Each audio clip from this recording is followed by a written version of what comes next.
অদম্য ইচ্ছা শক্তি আর কঠোর পরিশ্রম করে অসম্ভবকে সম্ভব করেছেন মানিকগঞ্জের শিবালয় উপজেলার ষাটঘর এলাকার তরুণ জুলহাস।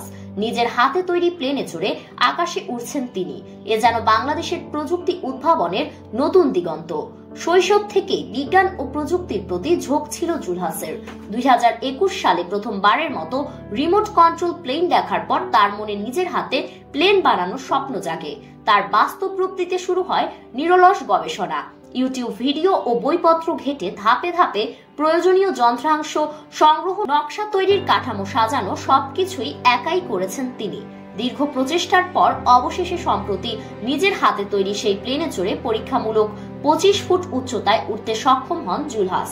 জুলহাস জানান, প্লেন তৈরিতে তার খরচ হয়েছে মাত্র 1.5 লাখ টাকা। এতে ব্যবহার করেছেন অ্যালুমিনিয়াম, স্টেইনলেস স্টিল, পানির পাম্প, মোটরযানের মিটার ডিভাইস এবং ট্রলির চাকা। জুলহাসের এই সাফল্যে বিস্মিত স্থানীয়রা।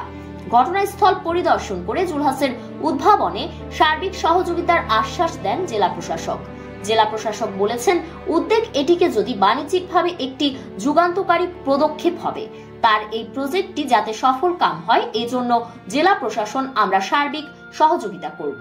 জুলহাসের এই প্রচেষ্টা নতুন প্রজন্মের জন্য এক বিরাট অনুপ্রেরণা। সরকার বা সংশ্লিষ্ট কর্তৃপক্ষের সহায়তা পেলে ভবিষ্যতে দেশীয় প্রযুক্তিতে প্লেন তৈরি সম্ভব বলে মনে করছেন সচেতন মহল।